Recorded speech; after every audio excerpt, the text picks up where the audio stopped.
Oh, thank you so much, Barb, for that introduction. And thank you again for inviting us to the Kirkwood Corporate Training Instructor Showcase. We're happy to be here. It's our first debut, actually. So this is exciting. Yeah, great to see all of you. So I'm just going to dive right in. So regardless of your positional title, you can be a leader inside your organization, in your community, and in your family. Why is it that some leaders are able to influence change, improve communities, and transform organizations at a higher level? They understand themselves and make time to figure out how they can contribute in the most valuable way. We at the Restoration Project are going to share an effective framework to help you and your team develop a deeper understanding of self that will empower growth and leadership at the highest level. So we're talking about what it takes to be a transformational leader. And just real quick, wanted to talk through our vision, mission, and core values with the Restoration Project. So our vision is individuals, leaders, and teams who understand themselves and honor each other. Our mission is to encourage and empower the restoration of the human experience through questions and reflection. And our core values are to live with courage, lead with love, act with integrity, and work with honor. So we know that most organizational problems stem from human issues. And who is it that we work with? We work with folks who are seeking clarity, purpose, and meaning in their life. Teams who would like to improve team decision-making, accountability, and collaboration. And leaders who maybe need support building their highest vision as a leader. So the transformational leadership topic. We're realizing that the traditional form of leadership that a lot of us are used to is not as effective way as it maybe once was. We are referring to the transactional leadership style, whereby rules and controls are in place by power, versus empowerment through inspiration and motivation. Emphasis and focus are put on order, structure, results from the top down. Goals and objectives are already set, thereby limiting and stifling creativity and innovation. We are in need of a new way of leading, which is what we help to coach and consult around. We want to effectively lead through a time when I've got a few things on the screen here. The rate of change is great. I mean, just looking at the year 2020 alone, the amount of changes that have happened at the rate that they have is asking us to have a new way of leading people. The need for innovation, again, 2020 is a great example of that as well. Increasing demands and resource constraints. So how do we do this? Through what we refer to as the transformational leadership style, where we're empowering the workplace as a whole to have the confidence to speak up and solve problems. I loved Sam's talk about avoiding conflict. You know, that is wrapped up in this first bullet point here, having the confidence to really speak up and solve and work through problems together. Having clarity to make good decisions quickly and easily.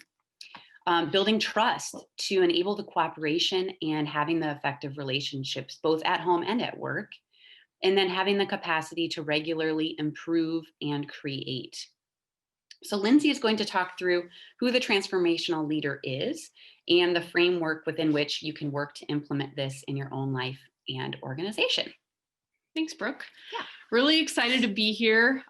We love this topic because so many, I think our experience has been that in the organizations that we've worked in, so much of what gets in the way is these emotional issues, these human issues that we try to use strategy or forceful, authoritative, process-driven systems to fix, and it's just not working. And it's quite honestly in 2020 wrecking people in big ways. I mean, we're already stressed. We're already feeling chaotic. Everything's feeling chaotic, and so I think Brooke and I feel really blessed that we've been able to actually, like, we knew this work, like knew that this was the way the world was headed. But then 2020 happened and it gave us the platform to like, whoa, we better really, does this really work or not? And it's been amazing to see this work. So when you think about the transformational leader, it's kind of, we work a lot with Brene Brown's material and Patrick Lencioni's material. And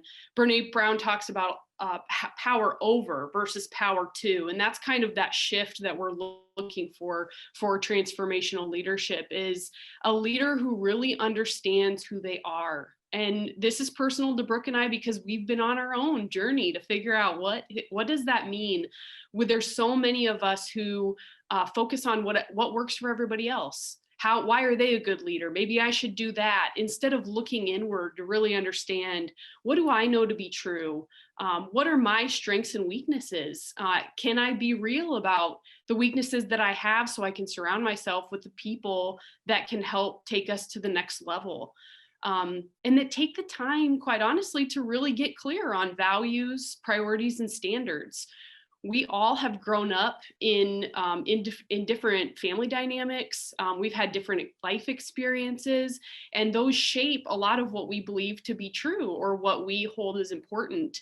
And I like to use an example, nonprofit that I work with, the executive director.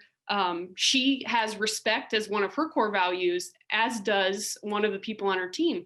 And when we talked about what does respect mean, what's the definition of this, it became pretty clear why they were having a lot of conflict, because respect to the executive director was more based in integrity. So following through on what you say you're going to do at the time you say you're going to do it, where respect for the other person was more around kindness and giving people grace. And so she would miss a deadline and the executive director would be like, "You're disrespecting me." And then she would come down kind of hard on her. And then she would be like, "You're disrespecting me." And then, as you can imagine, that was something that we had to just talk through and work out and socialize. And once we knew that about each other, that conflict kind of went away. So these transformational leaders really are people who take the time to understand who you are, what you're good at, how you view life, and that your perception of reality might not be somebody else's, and that you have that open-minded, integrated view of the world, that at the end of the day, for Brooke and I think it comes down to a fundamental belief that we are all here trying to do good, and life gets hard and we get stressed, and then we're not our best self. And how do we work through that and really come into the workplace with more of an open mind and kind of that servant leader mentality? So we love to take these leaders through this process that's been working really well. And we do this in individual coaching sessions and in group coaching sessions. And I'll kind of talk you through the logistics of how this looks, but we've noticed this pattern where we take people from maybe a power over mentality to a power to and through. And the first step is just opening people's hearts and minds that there is a different way. And we have accumulated enough stories of our own now that we can prove that other way actually does work. It's not just soft, gushy, philosophical stuff, but when you really do focus on the human side of building cooperation and trust and understanding in a business, that it does impact the bottom line in really big ways. So we kind of start there with people, just socializing some of the things that we've seen, some of the cultural and social trends that are driving the need for us to talk more about safety and accountability and belonging in the workplace, because 2020, we're not getting that at home or anywhere else. And so if we're not talking about it in the workplace, we're suffering with it. The reality, I think a lot of us and a lot of leaders think, well, if I just don't talk about these things, then they won't affect us. And that's just not true. They're still there. They're still on your employees' minds, and we've got to find a safe way to talk about them and put them in containers so we could still get our work done. But we love getting into those kinds of conversations. So start with opening hearts and minds. The second is a big one, and usually the one that most people don't want to go through and that they want to skip over, and that's removing fear and limiting beliefs.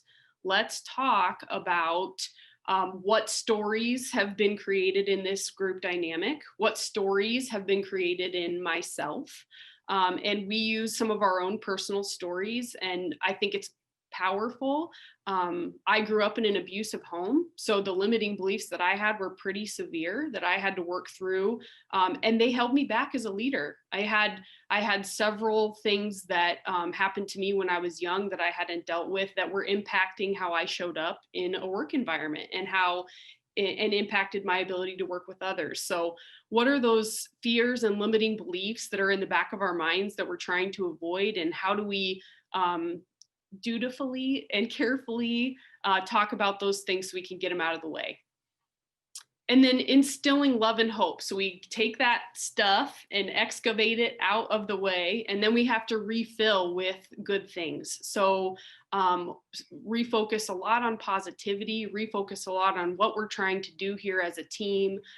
We talk a lot about morning routine. How do you get ready for the day? Mindset, attitude, and behavior in this step, breaking old habits, breaking old patterns so that we can really live in that space of hopefulness, even when things get hard. And right now it is hard. We are in a pandemic. We are recovering from a storm. We are in the midst of an election. It is fourth quarter. We don't know if we're going to get to see our loved ones in the holidays. I mean, it is real heavy. And so we just work on, okay, in these times when your feelings are real and this stuff is really hard, how can we still treat each other with love and respect? And how can we still find hope to keep moving forward? The next step then is really focusing on building trust and understanding. So this is where we do some of that sharing of core values work with people. We start to think about how other people show up, what other people carry into the workplace, what other things people might be bearing. And again, it's never this is good and this is bad. There will be people with growth mindsets and people with fixed mindsets, open-minded people, closed-minded people.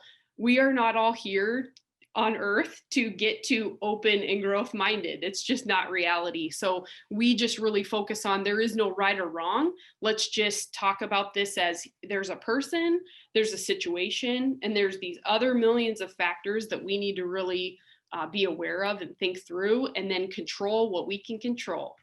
Brooke and I talk a lot about boundaries and what's yours and what's not, and how do we just create this environment that is healthy for everyone, so that we can show up and feel good, and we can honestly forgive quickly. So understand people enough and get to know them enough at a human level that we realize that their perceived bad behavior on our end is not always about us. And then the last piece and the most exciting piece, the piece that everyone wants to jump through before we go through all those other steps, is getting to enhancing clarity and curiosity. And we say confidence here too. So this is really about, okay, we've done all this work. Now, as a leader, and again, we love working with brand new leaders, like up and coming and next generation leaders, but we work with leaders who have been very tenured all the way down to frontline employees. I think this is important work that scales across every human being if you're willing to do it. But this step is really about who are you? Who do you want to be? What are you here for? What are your skill sets? And help people get clear on what's the next right thing to do. Not for us, it's not having the 5-year plan. This is where we help people think through the world is going to change. We can't control everything. What's most important? How do I prioritize my life around that? And how do I get confidence in any given moment that I can think, say, and do the right thing going forward? So this is a powerful process. I said a little bit about the logistics. So when we work with an individual leader, it would be kind of sitting down and taking them through reflection questions in each of those buckets, and then working toward mindset, attitude, and behavior changes that we want to make to get them closer to that ideal state in step 6. And with teams, what we like to do is really get an understanding in the first couple of group meetings of what the dynamic is, where are they in the process, how open-minded are people, and then we kind of work through building curriculum around reflection questions and exercises where we'll meet. We've been running like a 16-week program, so we'll meet with the group every other week, and then we will meet individually one-on-one with each person for half an hour to go through their more personal things that they might not want to share with the group. But just in the group dynamics, really socializing and building that trust and understanding. So it's been really fun. We've had some really good breakthroughs. I had a client this morning, actually, we're going through the core values sharing, and she's like, taking notes of everybody's, and she said, oh, well, I'm going to pull this person into this project because she's creative and creativity is one of her core values, and that's not mine. And then she recognized with somebody else's core value, okay, when I go to have this conversation, I need to explain to her why this is fair so that I can get the answer I want, because that's the first question she's going to ask me, because her core value is justice. So that's what we're trying to create, is that how do I think about this whole dynamic, and how can we work more quickly through the issues that we're facing and the things we're trying to do together.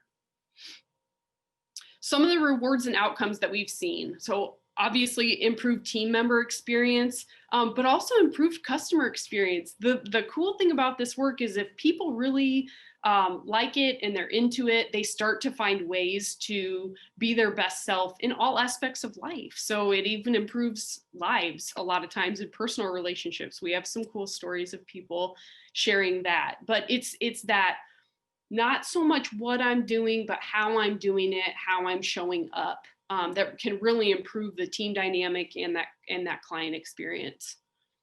Enhanced productivity and engagement. I think Cy Wakeman says we waste like 30% of our time or energy on emotional waste.